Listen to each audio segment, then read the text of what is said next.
2019 में जब नरेंद्र मोदी देश के दूसरे बार प्रधानमंत्री बने थे तो उन्होंने एक बड़ा ऐलान करते हुए यह कहा था कि उनकी सरकार का यह लक्ष्य है कि 2022 तक देश के सभी किसानों की आय दुगनी हो जाएगी।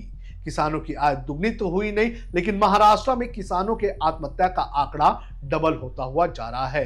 महाराष्ट्र सरकार ने ही खुद अब यह कबूल किया है कि पिछले 56 महीनों में महाराष्ट्र में जो किसान है वो हर दिन 5 किसान आत्महत्या कर रहे हैं। क्या है सरकार के आंकड़े, किसने पूछे थे सवाल और क्यों महाराष्ट्र में किसानों के आत्महत्या का सिलसिला नहीं रुक रहा है, इसकी जानकारी आपको इस वीडियो में देंगे। नमस्कार, आप देख रहे हैं लोकमत हिंदी। मेरा नाम है सोनू कनौजिया।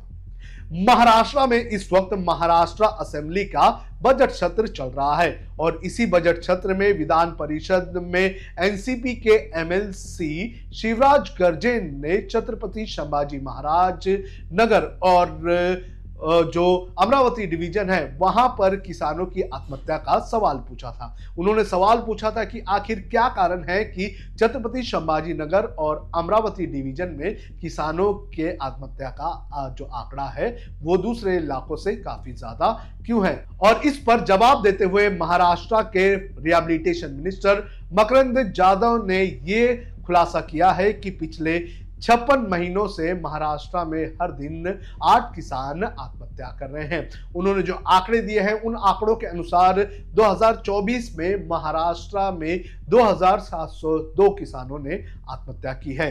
मिनिस्टर ने जो आंकड़े दिए हैं उन आंकड़ों में कौन से इलाकों में कितने किसानों ने आत्महत्या की है इसकी जानकारी दी है। वो क्या आंकड़े हैं ये मैं आपको बताता हूं।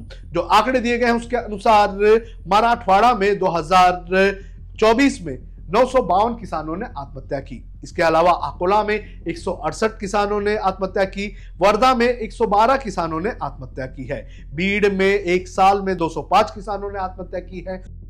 वहीं अमरावती में अगर बात करें तो अमरावती में 1069 किसानों ने आत्महत्या की है। मंत्री ने इस पूरे सवाल पर जवाब देते हुए आगे बताया कि 1 जनवरी से 31 दिसंबर 2024 के बीच छत्रपति संभाजी नगर डिवीजन में 952 किसानों ने आत्महत्या की है। इसमें 707 किसानों को सरकार की तरफ से सहायता दी जानी थी लेकिन दी नहीं गई। 4033 मामलों में मदद दी गई। वहीं बीड़ में 167 मामले सामने आए हैं जिसमें से 108 मामलों में आर्थिक मदद दी गई। वहीं अमरावती जहां पर सबसे ज्यादा किसानों ने आत्महत्या की है उनमें 441 किसानों को जो है सहायता दी जानी थी लेकिन दी नहीं गई, लेकिन 332 किसानों को ही मदद मिल पाई है।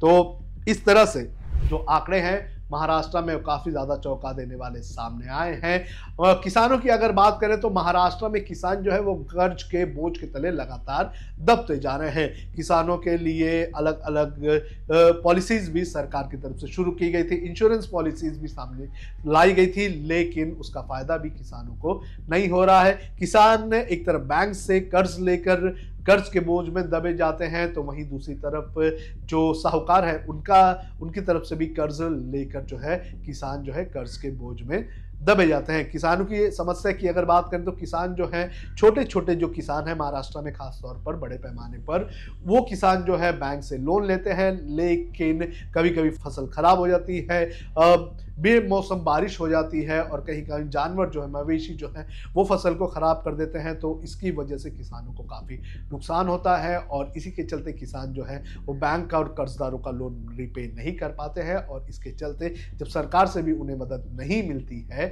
तो वो आत्महत्या का रुख अपनाते हैं। हालांकि सरकार ये कोशिश कर रही है कि किसानों की आत्महत्या का मामला रोका जाए, लेकिन सरकार की योजनाएं कहीं ना कहीं विफल साबित हो रही है।